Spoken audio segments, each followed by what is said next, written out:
மாலை வணக்கம். பகவானி சன்னிதானத்திலிருந்து சபரிமலை சன்னிதானம் மண்டல விரதம் 48 நாட்களுக்காக நான் உங்கள் இளங்கோ சன்னிதானத்தில் இருந்து பகவானுடைய ஆலயத்தை தரிசனம் பண்ணுங்க.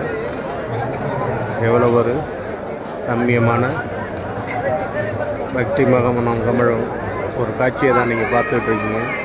பாருங்கள், கொடி மரத்தோட என்னோட திருப்படி பாருங்கள்.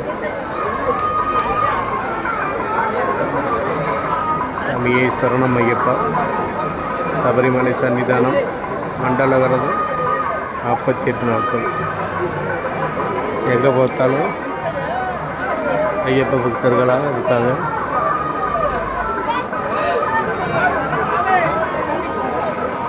சரணம் ஐயப்பா.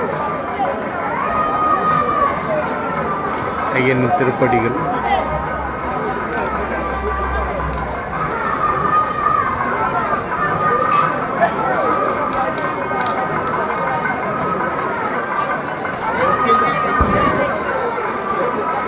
பகவானோட கொடி மரத்தை பாருங்கள்.